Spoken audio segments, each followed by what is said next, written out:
pretty much was like, yo, I don't want these preaching or being priest in the Catholic Church.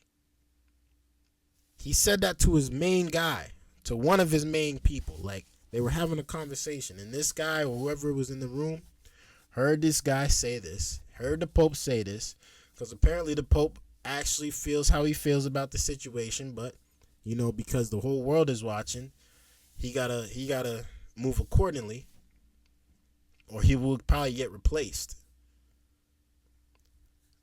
Respectfully. I mean, I'm just being honest here. I'm just being honest. He said he doesn't want these dudes doing no priesthood. He don't want them being in the ministry. Let's tune into the video, y'all. The Pope apologizes for using gay slurs, vulgar terms, they say. Let's tune into the video. Well, Pope Francis is now issuing an apology after reports surfaced that he used a vulgar term during a closed-door meeting with Italian bishops last week. 2 Italian newspapers cited sources inside that meeting who say the Pope used a homophobic slur when telling the bishops not to allow gay men to train for the priesthood. International correspondent Giles Gibson joining us now from Rome with more on the Pope's apology. This is jarring news on multiple fronts here. What did he say? What have we learned? And what's the reaction coming in?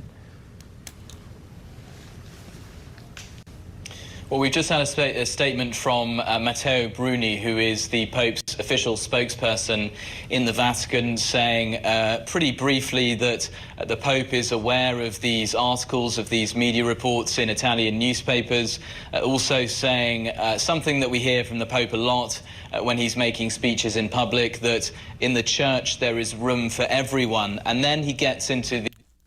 Get your hands off my head, man. Don't be touching me like that. I know if I was one of them kids, I'd slap his hand right off my head like, yo, what you doing, bro? What you doing? I mean, real talk, though. The Pope. What are we going to do about him? He apologizes after he realizes, oh, I really don't feel how I feel about what I said about y'all 5 months ago, but I'm going to give you the blessing, which is all dandy, like literally, for real. Okay, y'all want to get married? Cool. Go ahead, get married. In your world, you're married. But he really still believes that they should not be married. They should not be gay. They should not be transgender. He really still truly believes that. So when he's now having this personal conversation with his team, and, you know, the word slips out, whatever he said it in Italian, but he said the word faggot. When that word slipped out, and it got back to the press, he came out now. He's like, oh, my God, they caught me. My bad. I'm sorry. I'm sorry.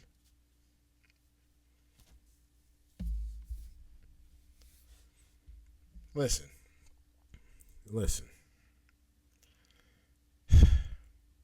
The world is wild.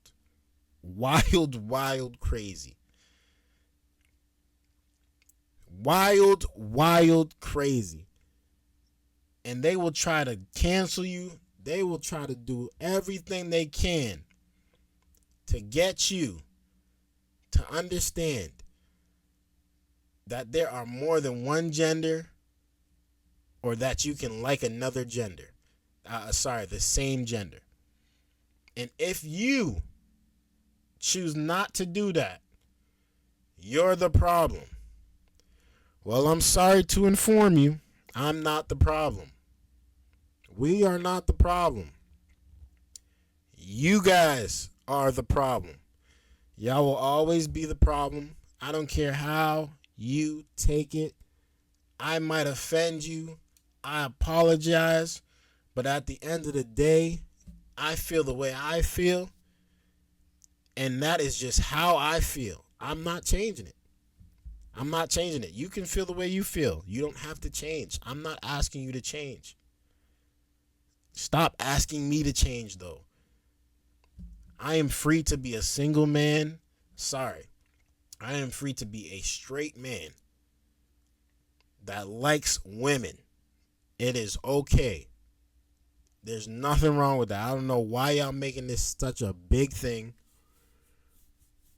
Y'all have the rights. Y'all can get married. Y'all could have been got married at courthouses. I don't know why you now have to go and attack the Catholic Church, attack Christian churches. Next, you guys are going to try to go after the Muslim church. Leave the churches alone. Let the church be the church and let the world be the world.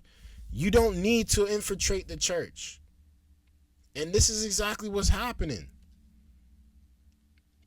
I remember at one point, there was a point where you go into church, and if you're gay or not, or you're bisexual, whatever, people are going to be like,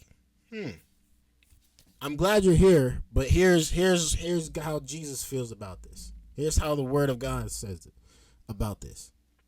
And you can take it or you can leave it. But now it's like, okay, they're coming in.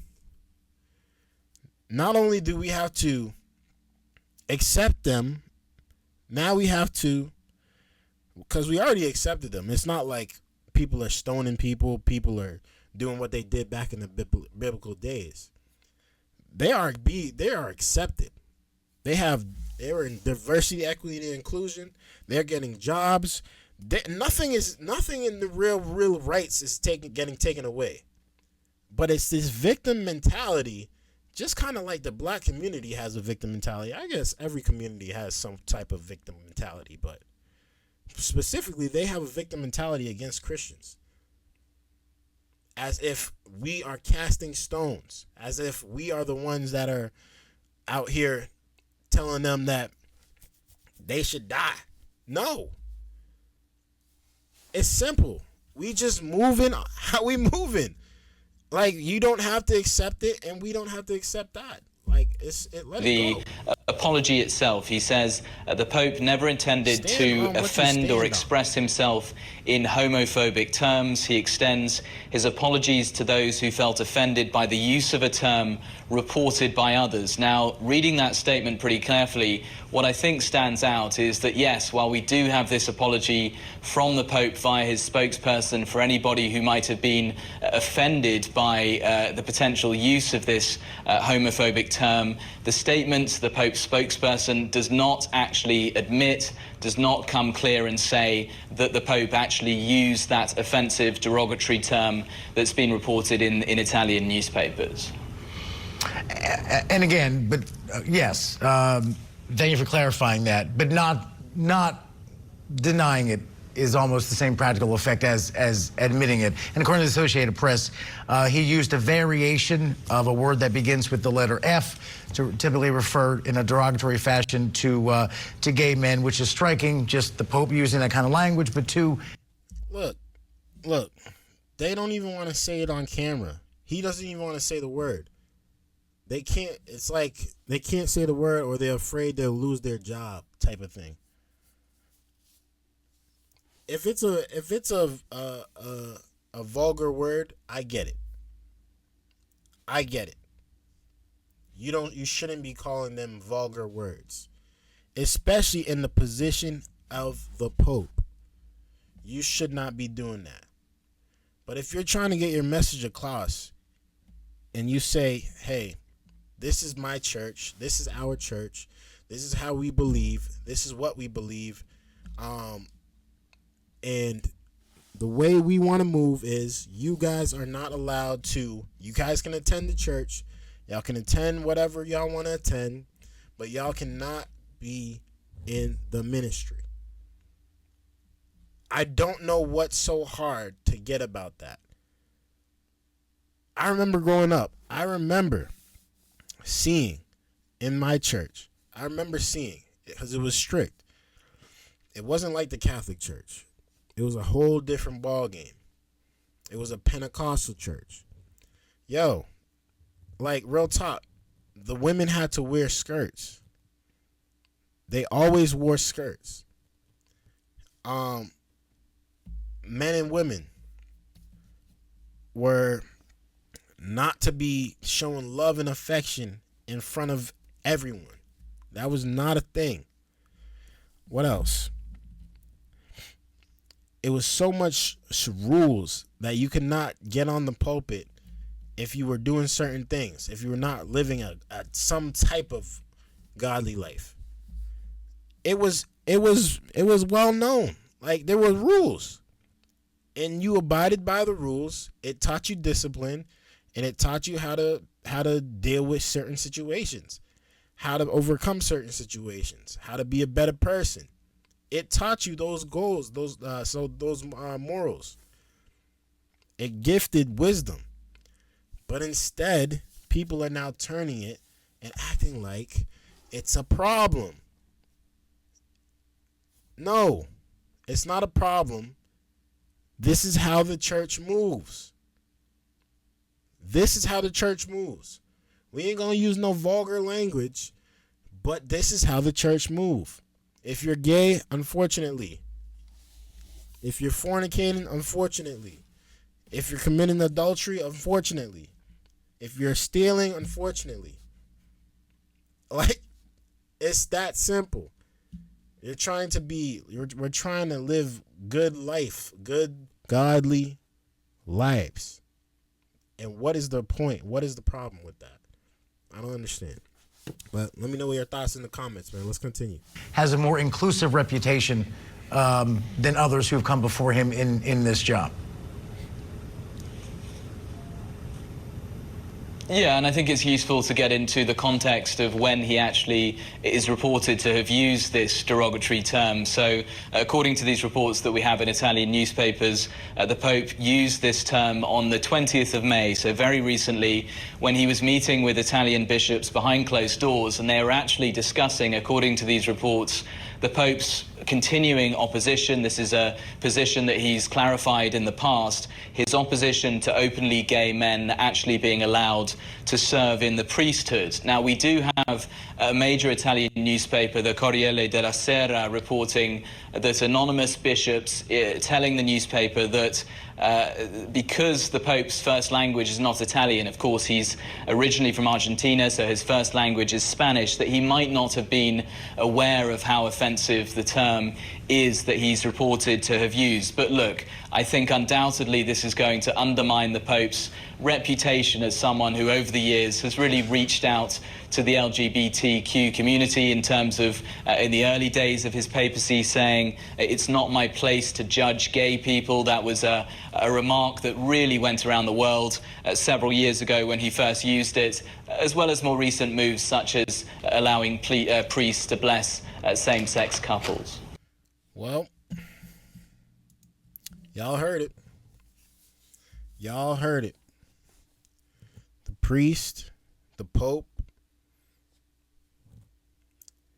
he's one of them now. He's one of them.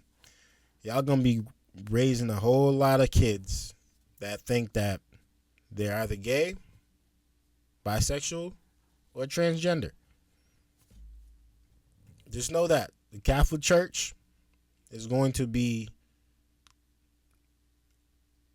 a brand new look with a whole lot of confused people thinking that there's more than two genders. That's what the Catholic Church is. I see it now. I see it now. Well, kudos to them. Kudos to them. The church has gotten a lot weaker, especially certain churches.